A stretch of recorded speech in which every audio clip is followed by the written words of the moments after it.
Alright, so let's try and get a Nova 700 reassembly video in before my GoPro dies.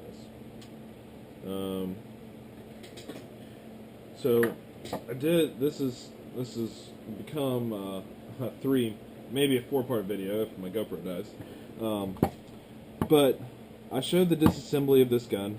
I showed the reassembly. I know someone is going to ask me what kind of lube I use, and I will tell you. But I don't recommend the lube I use. I recommend air tool oil, paintball oil. I use the Gold Cup stuff, but I don't recommend it because of this valve right here. Clipper does not recommend oil with this. Supposedly it breaks down the seal on the inside, and eventually you'll have problems. These are pretty cheap. The problem is the shipping. They charge some ridiculous amount for shipping. That it's like twice what this part actually costs.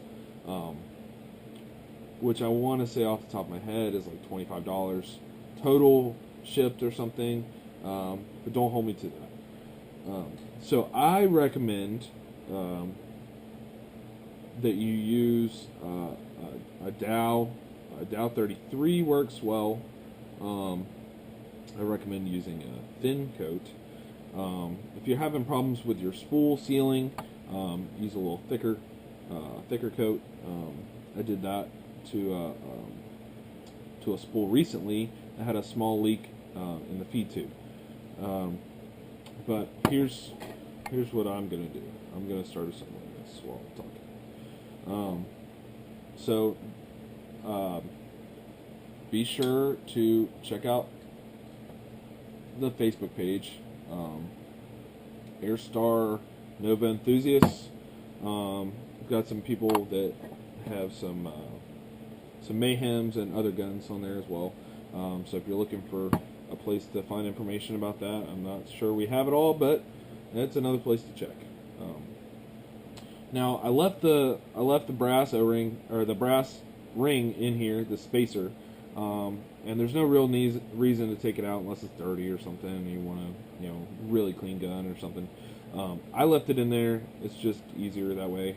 I pull the breech out the front and pull the spool stuff out the back, and it's not a problem. So what you do is when you put your breech in, be careful of the barrel pieces here, and slide it in so that the cutout fits the feed neck hole. And I always put a screw in.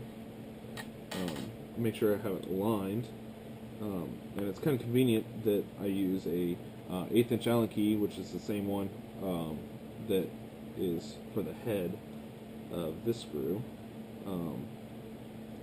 And I always put a screw in right there. It keeps the breech from moving, and what actually happens is you don't have to put it in all the way, but I put it in right there, and when you start putting stuff in the back of the gun, the spacer is going to slide forward, and it's eventually going to push the breech. And the critical alignment in this gun is the spool holes. If the spool holes are on the wrong side, you'll get all kinds of problems. Severe shoot down, and who knows what else, but I know you will have problems. So you want these holes to line up with these holes. I guess it goes that way. And I'll show you how I check that. But while I have this screw in, while I have this sitting here, I always put the feed neck in, and be very careful when you screw the feed neck in. You should see no resistance until you get screwed in a good ways. If you have resistance, it means you are trying to cross-thread your feed neck, and that's not good. Now, I wrap mine with athletic tape, and I use the Ego style feed necks for the vert feed ones. But the reason I say that is because this little tiny hole right here, there's a hole that goes through the feed neck, and you'll see it on yours because yours is likely not covered up, like mine. But what I do is I take either Allen key or a nail or something small and long, O-ring pick, what have you, and I stick it across the feed neck like this, and then I turn it until it's pretty snug. Until I'm not concerned really about a hopper being on there and wiggling loose during play anyway. So, all right, now we'll put the spool back on. Now, like I said, I'll recommend that you use Dow 33. I use the oil because it's a lot thinner, and I feel like it gives a better performance, I guess. All right, now the trick with this is you line up the holes like this, and I always look down at so that I can kind of get it close, and it goes in. And this O-ring on the back always falls off, and you always have to fix it once it's actually in the body and all the way down. And it's just it's a pain, but comes with the territory. All right, so you'll see right there. Once I get to the big trigger housing screw, I stop and I adjust. Always adjust it to the center of the hole, because it's a lot easier to adjust it here than it is to try and adjust it at these little tiny holes up here. So that looks good, and then I just push this sucker all the way down, and now you'll see that the O-ring came off the back, which is normal, but you'll see that I'm slightly off center there, and you'll see that the brass O-ring was sitting here during the disassembly, and it's now forward.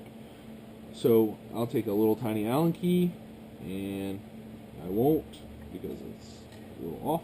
I'll take an O-ring pick, and I'll just pull it. And then I'll take an Allen key, and I'll make sure I get it as close as I can to where I want it. Because that will affect your shoot down. You don't want to have shoot down with these things if you can help it. You don't want to help shoot down with any gun if you can help it. So that looks pretty good. It's pretty close. And so now I'll take this O-ring that came off the back, and I'll drop it down in there. And I'll take something long, like my long Allen key that I like to use. And you just kind of go around the outside, and you push it in. You just shove it in there. And that's really what I do. Sometimes you can get it with your finger if you have big hands, but the long Allen key is the way to do it. Or if you have a flathead screwdriver, that works well too. I don't like to use the flathead screwdrivers. Always concerned I'm gonna cut the O-ring and make a ding in the inside of the body. But, if you do it very carefully, it's all up to you. Alright, so next, this is the tricky part. Well, not this part. So you take your spool, make sure your spool's cleaned, and, mine's got some oil on it already. I guess the other guy liked oil too. But I recommend a Dow lubes. I know somebody's gonna say, "Oh, you messed my spool up." I said, "No, well, I recommended Dow, So just so you know, I use this, but I recommend Dow." Hear me say it till I'm blue in the face. All right, so you just drop the spool in, and you push the spool until you hear a click. So I'll see if I can be quiet here. That's it, right there, all the way forward. That's good. Now what that click is, it's the spool cap going into the spool housing. It's very important that you click it forward. If not, then your gun won't shoot. The spring. I really wish I had a taller GoPro stand. But the spring, what I do is I'll take a non-magnetic like screwdriver, and I'll slide it over and hold it just like this, and then put this on top of the spool. Not the spool cap, but the spool. Spool is in the center. You'll see it here. And you put it on top of that, and I just let it sit there. If I grabbed a non-magnetic screwdriver. So I just let it sit there. I'll show you. That's how I do it. And I set the body on the desk. And this way, you don't have to worry about it falling over before you get to it. That was a common problem I had when I first started doing Nova disassemblies and reassemblies. That they would, the spring would fall over, and I'm like, what the heck is going on? So, anyway, so the reg, okay, you'll see this hole right here. This hole goes down every time. There's no hole on this side, there's a hole on this side, on the inside. Some of them have 3 O-rings right here, and there's a hole, you know, this piece is extended. But the hole next to the trigger frame screw goes down. Every time, goes down.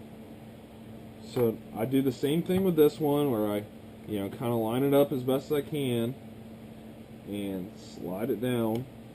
And once I get to the trigger frame screw, every time, you'll never get it right the first time. And so now what you do is you adjust this over, and sometimes it's a pain.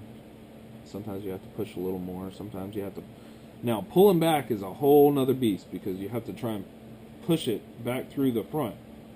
And I'd much rather push further from this side than push it back this way, pull the spool out, re-put the spool in, put the spool cap in, put the spring in, and then put the regulator in. So trust me when I say you want to get as close as you can, and then adjust it with an Allen key to get it close. And now what I'll do is I'll take this screw out, and I'll put it right here. And you can always tell when it's just slightly off. It should thread in real easy. If it doesn't thread in real easy, then it's not centered, and you don't want to force it. That's the last thing you want to do with these guys. You don't want to force it. Let's try that.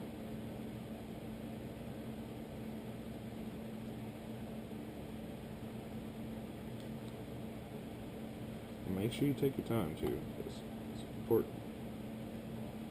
Alright, so there we go. Got that in. And all that does is it keeps it from sliding in and out. Because sometimes when you put the trigger housing on, you'll put it like this, and what will happen is that velocity adjuster will push the reg in, and you got to go backwards. You don't want to go backwards, you only want to go forwards.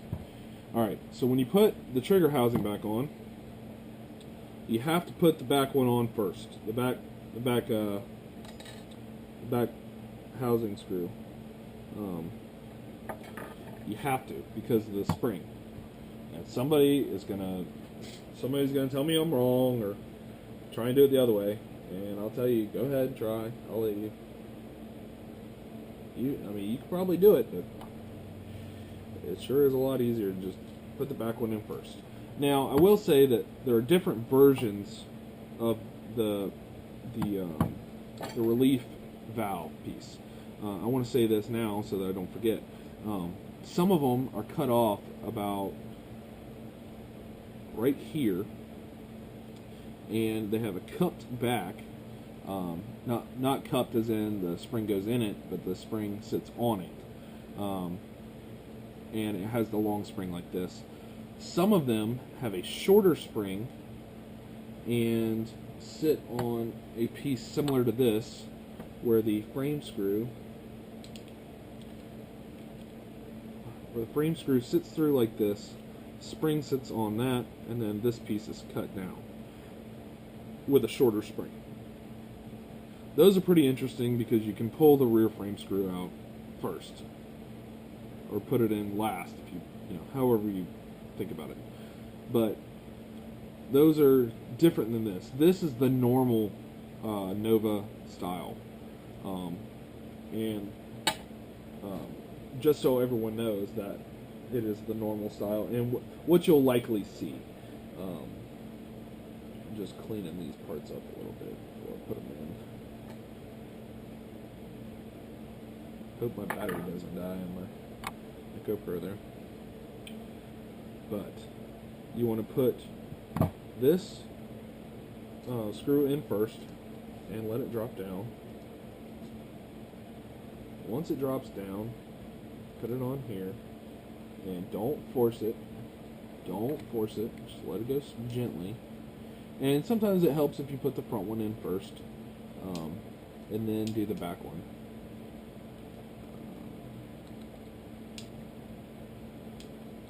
And you just go real slow.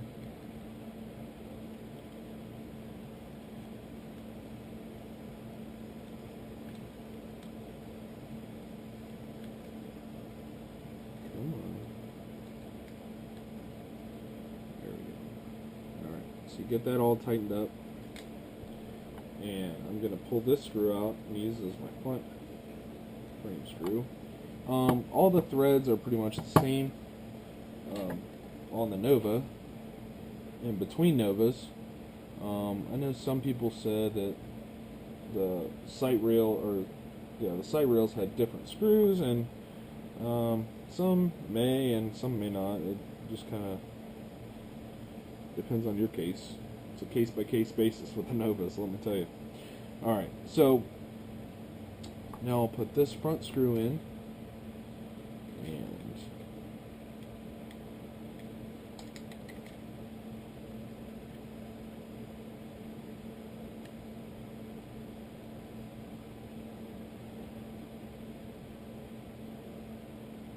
alright, so now the order of the trigger housing is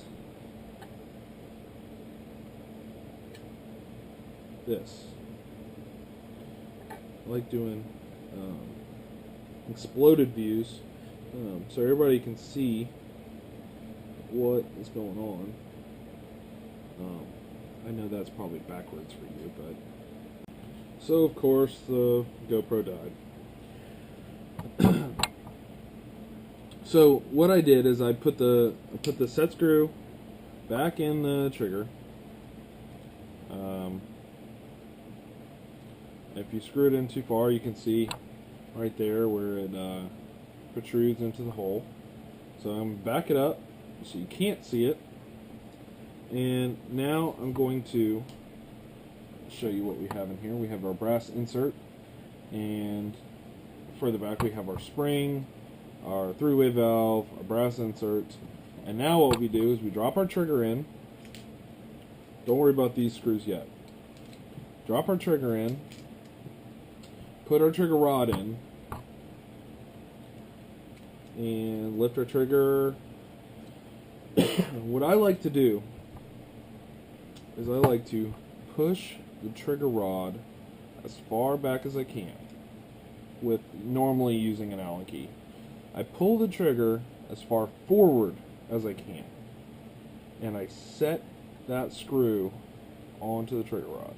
And it doesn't take a whole lot of pressure. You don't want to strip the set screw that is in the trigger, because that will be a lot of time spent on it. And I tap it forward, and you'll see the brass spacer slid forward. I'll do that again. So you push it back, and you'll see that it's at the back of the cutout there, behind the trigger. And I'm going to tap it forward, and you'll see that it moved back forward. Now what we have to do now is we have to set that. And the way you set it is you have to air the gun up, and once you air the gun up, I normally set it to probably about 1/8 of an inch from the back, and you can adjust it, and that is what adjusts your trigger stroke.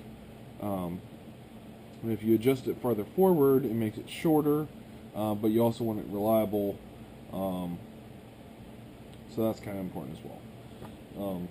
If it's too far back, sometimes the trigger rods, some people cut theirs down. I guess that was I don't know if that was a factory mod or what have you, but some people cut theirs down, and if your brass insert piece there is too far back, you'll actually get hung up on the front lip of the brass insert, and you'll run into problems where you're trying to pull the trigger and it's not actually in the insert, so it doesn't slide. That is a common problem. And another problem is if you don't have the set screw down on this brass piece, the brass piece will slide forward, and so will your three-way valve. And when that happens, your gun won't cycle. And that's a pretty common problem as well. So I'm going to slide mine forward, and I'm going to lock it down with not very much pressure, just kind of resting on that piece. Now I'll back it off a little bit, and I'm going to set that. But also make sure your sight rail is screwed in before you air your gun up. Every time, make sure your sight rail is in. If you don't like the sight rail, at least put the set screw or the screw in. It's a safety thing for the regulator, because if not, you only have one screw holding the regulator in, and that's not very safe. As you saw earlier, I didn't actually have a screw for that, so what I replaced it with is a 1024 by a half screw, and it's got the cap head instead of the button head, but it works fine, and I will eventually replace it with a button head. And I'm going to air this up, and I'll show you how to do it in a minute. Alright, so the gun is currently aired up. I'm going to try and show this to the best of my ability, but if you can look closely, you'll see that the brass piece has slid forward directly behind the trigger. When you pull the trigger, it's firm, it's hard to pull back, and does not cycle the gun. So now what I'm going to do is I'm going to pull it slightly back to about 1/8 of an inch. I'm going to use my Allen key and set it. Now when I let go, you'll hear the gun reset. That is the sound of the barrel moving back towards the breech. So now the gun should cycle, and you'll see that the trigger pull is pretty short. So that's how you set this set screw. Now what you're going to do is you're going to make sure this is tight, and then you're going to take this other set screw, and you're going to put it on right on top of it. That is going to make sure that it doesn't back out when you're playing, because if it backs out when you're playing, you're done. That's it. Game over. Because you're not going to have this Allen key with you. And it's pretty tiny. So that's how you do it. So now I'm going to put the trigger guard back on, and I'm going to make a video of the barrel disassembly. And if I have an aluminum one, I'll do that one as well. So yeah. So we'll put the trigger guard back on. And remember, mine again is with the Phillips heads instead of the hex heads. And I'm not real sure on that size off the top of my head. I want to say 632 though. But yeah, check out my other videos, and check out the Facebook page, Airstar Nova Enthusiasts.